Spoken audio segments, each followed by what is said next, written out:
नमस्कार दोस्तों, कैसे हैं। दोस्तों, आज की वीडियो डाइकिन एसी के ऊपर बहुत स्पेशल वीडियो होने वाली है।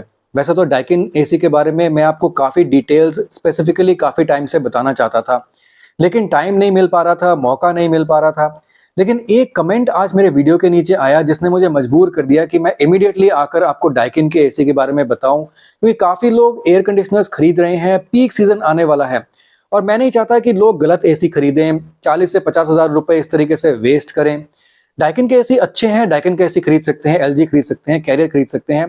मैंने 2 साल पहले डाइकिन का एसी लगवाया, मैंने एलजी से डाइकिन पे अपग्रेड किया। बेसिकली मैं देखना चाहता था कि डाइकिन का एसी कैसा परफॉर्म करता है ओवरऑल। और 2021-22 में एज अ कंसल्टेंट मैंने डाइकिन का एसी काफ़ी जगह इंस्टॉल भी करवाया। उनके रिव्यूज़ मुझे बहुत अच्छे मिले थे, इसलिए मैंने 2 साल पहले 2023 में मैंने डाइकिन का एसी इंस्टॉल करवाया। और मैं कैरियर का एसी, लॉयड का एसी, सैमसंग का, एलजी का, इन सब का यूज़ कर चुका हूँ। लॉयड इस वक्त ऊपर लगा हुआ है स्टूडियो में, कैरियर पेरेंट्स के रूम में है।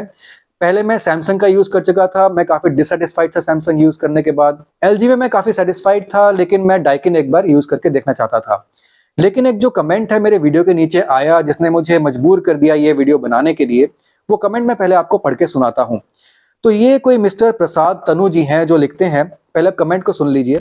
सुदीप जी, I was planning to buy Daikin split AC, but after reading the reviews on Daikin AC India page, I changed my mind cause customers who have brought Daikin ACs reported that there are issues within 4 to 6 months of usage, like low cooling, gas leakage, etc. On top of it, Daikin after sale support is worst and quality is not up to the mark as it was used to be earlier. I request you to check the fact and make a detailed video on this. अब दोस्तों ये कहना चाह रहे हैं कि Daikin के जो ऑफिशियल इंडिया वेबसाइट में गए और वहां पर इन्होंने काफी कस्टमर के रिव्यूज देखे, जो कि इनको बहुत ज्यादा पॉजिटिव रिव्यूज देखने को नहीं मिले हैं। लोगों ने बोला है कि 4 से 6 महीने के बाद डाइकिन के एसीज में प्रॉब्लम्स आनी शुरू हो जाती हैं, low cooling problem, gas leakage problem. अब दोस्तों, डाइकिन के एसी के बारे में फैक्ट्स मुझे चेक करने की जरूरत नहीं है, क्योंकि मैं खुद से यूज भी कर रहा हूँ। जहां तक कस्टमर सपोर्ट और सर्विस की बात है, तो डाइकिन का एसी मेरे हिसाब से बेस्ट है। इसके कस्टमर सपोर्ट को आप कॉल कीजिए, ईमेल कीजिए। ये 48 आवर्स का टाइम बताते हैं, लेकिन विद इन 24 आवर्स आपके घर में टेक्नीशियन आ जाता है और कुछ भी प्रॉब्लम है उसको ये सही तरीके से सॉल्व भी करते हैं। एटलीस्ट दिल्ली एनसीआर में तो, नोएडा जैसे एरिया में तो डाइकिन की एसी की सर्विस बहुत अच्छी है। अब बात करते हैं बाकी के फैक्टर्स, यानी कि इसके फीचर्स या फिर इसकी ओवरऑल परफॉर्मेंस के बारे में। अब जहां तक डाइकिन के इन्वर्टर एसीज की बात है, जो कि मैंने भी लगवाया अपने रूम में, वहां पर दोस्तों कूलिंग इश्यूज तो आते हैं। इसमें बिल्कुल सच्चाई है, डाइकिन के एसीज में 2 से 3 महीने के अंदर ही कूलिंग इश्यूज आने लग जाते हैं। सबसे बड़ी बात, जो कि अभी 2 दिन पहले ही मेरे सभी एसीज को सर्विस करके गया टेक्नीशियन, वो खुद ही इस बात को बता रहे थे कि जो भी इन्वर्टर एसीज हैं, जिनमें कि डाइकिन भी इंक्लूडेड है, वहां पर आपके जो एसीज हैं वो ज्यादातर फुल लोड पे चलते ही नहीं है। यानी कि एसी अपने 100% कैपेसिटी पे नहीं चलता है। अब जैसे एलजी के एसी है, वहां पर आपको विराट मोड मिल जाता है, या फिर कोई भी आपके कन्वर्टेबल एसी होते हैं जहां पर वो जो एसी है 110% कैपेसिटी पे उसको आप फिक्स चला सकते हैं कंटिन्यू। जैसे कि एलजी के विराट मोड में आप कंटिन्यू उसको विराट मोड में चला सकते हैं। वहां पर तो आप एसी को फोर्स कर सकते हैं कंटिन्यूअसली 110% कैपेसिटी पे चलने के लिए। लेकिन जो डाइकिन के एसी हैं, हिटाची के एसी हैं, जहां पर आपको कन्वर्टेबल फीचर नहीं मिलता है, इस एसी में आप एसी को फोर्स नहीं कर सकते हैं एसी को 110% कैपेसिटी पे या फिर 100% कैपेसिटी पे भी चलने के लिए। वहां पर एसी अपने आप से अपनी टनेज को वेरी करता है, अपने आप से वो कभी 50% कैपेसिटी पे चलता है, कभी 40% पे चलता है, तो कभी 80% पे चलता है।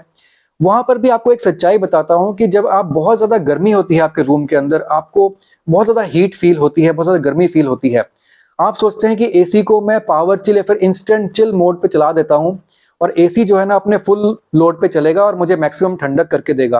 तो ऐसा होता नहीं है, क्योंकि डाइकिन के एसी को आप पावर चिल मोड पे भी चलाते हो तो एक्सपेक्टेड तो ये है कि डाइकिन का एसी 10 से 15 मिनट में आपके रूम को पूरा कूल कर देगा, यानी कि अपने फुल लोड पे चलेगा। लेकिन डाइकिन का एसी फुल लोड पे आते आते कम से कम 40 से 45 मिनट लगा देता है। वो फुल लोड पे आने में इतना टाइम लगा देता है कि पावर चिल फीचर का कोई मतलब ही नहीं रह जाता उसके बाद। और ओवरऑल डाइकिन का एसी फुल लोड में पूरे सीजन में मुश्किल से 3 से 4 बार आता है, वो भी बहुत मुश्किल से, क्योंकि डाइकिन का जो एसी है ये 100% कैपेसिटी पे चलता ही नहीं है। सेम चीज मैं अपने एक दूसरे वीडियो में आपको बता चुका हूं, जहां मैंने डाइकिन को शायद एलजी के साथ किसी के साथ मैंने कंपेयर किया था। मैंने वहां पे बताया था कि डाइकिन का एसी फुल लोड पे चलता ही नहीं है। तो इन्वर्टर एसीज में ये प्रॉब्लम आती है। सेम ऐसी प्रॉब्लम मैंने हायर के एसी में भी सुनी है, जो कि मेरे सब्सक्राइबर ने ही मुझे बताई है कि हायर का जो इन्वर्टर एसी है वो फुल लोड पे चलता ही नहीं है। और टेक्नीशियन भी ये बात बोलता है कि ये जो एसीज है, इन्वर्टर एसीज है, ये फुल लोड पे नहीं चलते हैं। इसलिए मेरे हिसाब से अगर आपको एक एसी खरीदना है 2025 में या फ्यूचर में कभी भी, तो एनर्जी कंजम्पशन आपकी जरूर ज्यादा होगी, लेकिन फिर भी आपको एक नॉन इन्वर्टर एसी की तरफ जाना चाहिए। वहां पर एसी ज्यादा ड्यूरेबल होते हैं और ज्यादा अच्छी कूलिंग भी करते हैं। लेकिन अगर हम और चीजें देखें, जैसे कि गैस लीकेज की प्रॉब्लम भी इन्होंने बात की है।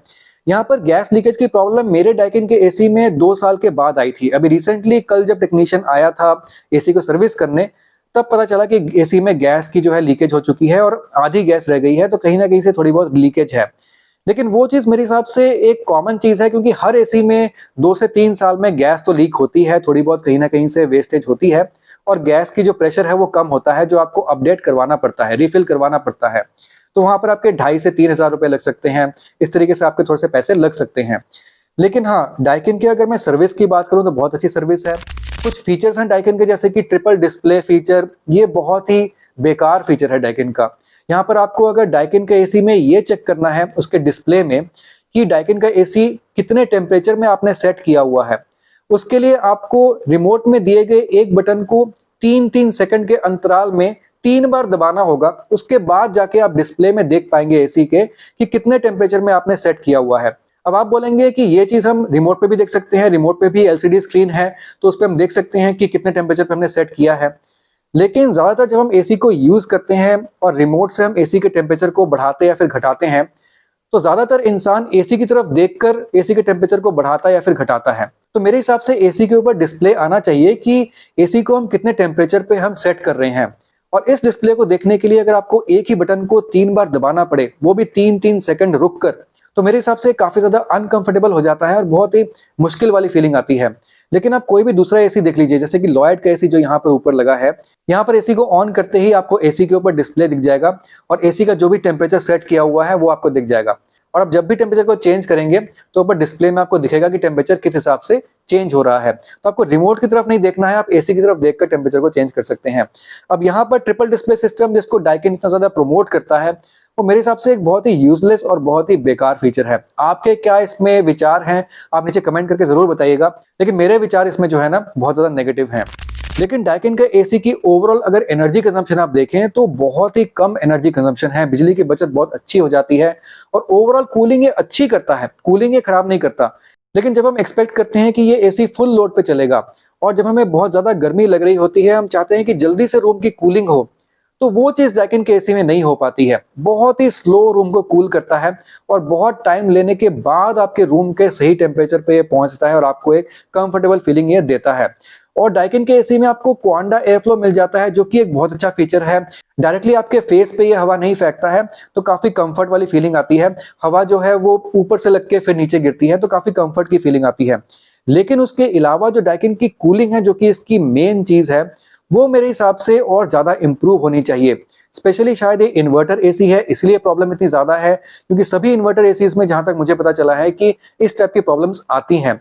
हालांकि कन्वर्टेबल फीचर वाले एसीज में ये प्रॉब्लम मेरे हिसाब से नहीं आएगी, क्योंकि वहां पर आप एसी को फोर्स कर सकते हैं थोड़े से हाई टनेज पे चलने के लिए।